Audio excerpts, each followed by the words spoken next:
Stop. Before you eat one more meal, you need to hear this. There's a silent mistake you're making every day that's quietly draining your energy, aging your cells faster, and sabotaging every diet you've tried.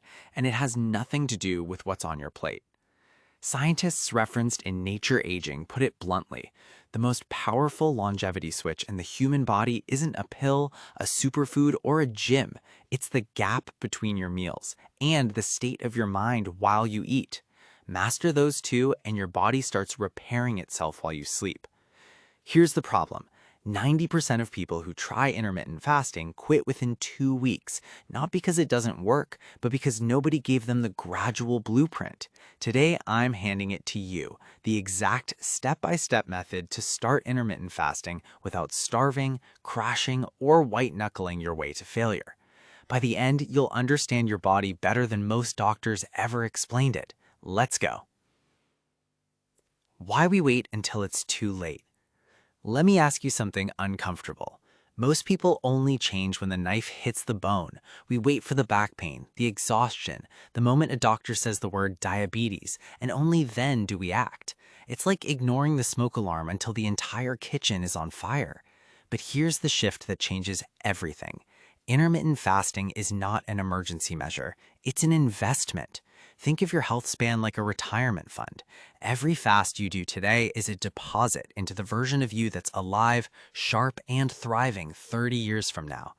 And this is the mindset most beginners get wrong. Changing your lifestyle is not a sprint, it's a marathon. The approach has to be gradual. And yes, it's completely natural to satisfy a craving now and then. You do not need to be obsessed with perfection. Perfectionism is the fastest way to quit. The number one rule: don't do everything at once. Now here's the single most important rule of starting intermittent fasting, and if you remember nothing else, remember this: do not start everything at once. The classic beginner mistake: you wake up Monday morning and declare war. You quit sugar, quit alcohol, launch a radical diet, and start fasting, all in the same 24 hours. And by Wednesday, you're running on fumes and you spiral straight into burnout. Think of it like building a cathedral. You don't summon the entire structure overnight. You lay one stone, then the next, then the next. Add the new habits gradually, and only then start removing the old ones. Because when your energy is already depleted, quitting everything at once doesn't make you strong. It breaks you. And there's real neuroscience behind this. Every time you repeat an action, your brain consolidates the neural circuits through a process called myelination. The wiring literally gets faster and stronger. Do it once, it's fragile. Repeat it, and it becomes automatic. That's how a habit is born. You're not just fasting, you're rewiring the architecture of your brain, one repetition at a time. Okay, enough theory. Here is the exact step-by-step plan for beginners. Screenshot this. Step 1, the first few weeks. Give up the snacks between meals. That's it. No scrazing, no nibbling. Just 3 clean meals. Step 2, then gradually reduce sugar, juices, and alcohol. Step 3, slowly cut back on high glycemic carbs, the big ones: rice, bread, potatoes. Notice the word gradually keeps coming back. That's the secret. Step 4, once your body has adapted, start pushing your breakfast later. And here's a real sample schedule you can steal. Monday, eat at 9, Tuesday, 10, Wednesday and Thursday, 11, Friday, 12. Then Saturday and Sunday, go back to your normal routine. The next week, push it further. Monday 10, Tuesday 11, Wednesday 12, and so on.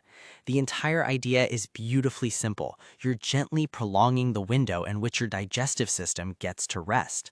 And one crucial note: if breakfast is sacred to you, if it's your favorite meal, don't force yourself to give it up. Just flip the tactic. Apply the exact same principle to your evening meal instead. Eat dinner earlier. Same result, zero misery. There is no one-size-fits-all. Now, you've seen 16-8 and OMAD plastered all over the internet like they're commandments carved in stone. Here's the truth. People are different. Some thrive on 16 hours. Some do 18. Some do a full 24-hour fast. And some feel best sticking to 3 meals a day. The magic word is flexibility. The best protocol is the one you could adopt to your social life, your work, and your body's actual signals. Fasting should serve your life, not imprison it. And here's the game changer.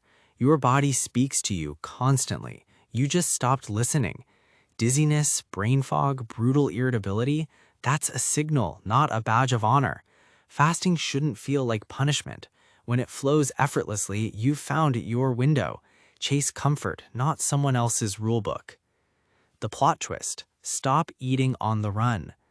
But now, here's the part almost every fasting guru completely ignores. And honestly, it might be more important than when you eat.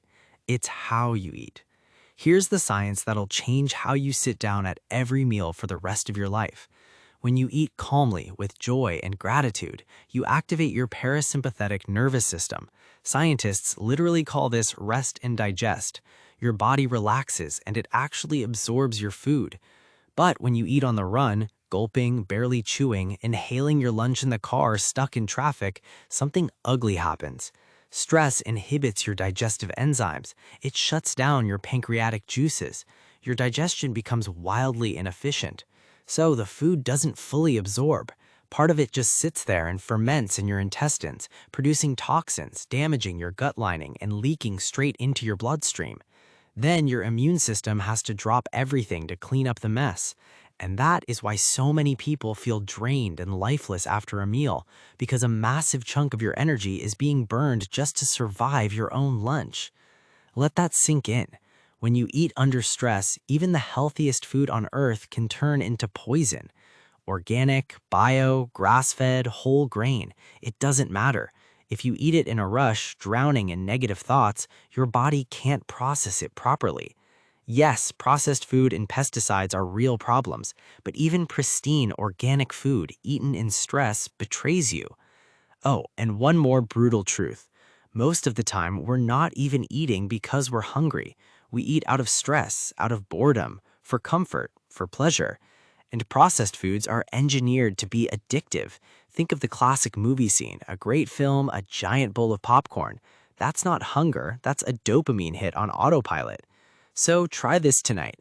Before your first bite, take 3 slow breaths and put your fork down between mouthfuls. Sounds absurdly simple, but you're flipping your nervous system out of fight or flight and into full digestion mode. One meal eaten in peace beats 10 healthy meals inhaled in chaos. That's the real secret. So, when your fasting window does open, what should you break it with?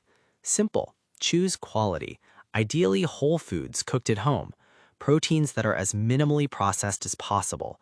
Add foods rich in probiotics. They feed your microbiome and support your hormonal balance. For carbs, lean towards the good ones like quinoa and oats. And if you're craving fruit, reach for baked or cooked fruit instead. Whatever your style, even a lower carb, higher fat approach, the principle stays the same. Feed your body food that respects it. So let's bring it home. Intermittent fasting isn't starvation. It isn't punishment. It's a gradual, gentle marathon where you add before you subtract. Rewire your brain one repetition at a time and treat every fast as a deposit into your future self. Start with the snacks, ease the carbs, push the window slowly, and above all, sit down, breathe, and eat with gratitude. Because remember where we started, the war inside your body isn't won in your stomach, it's won in your mind.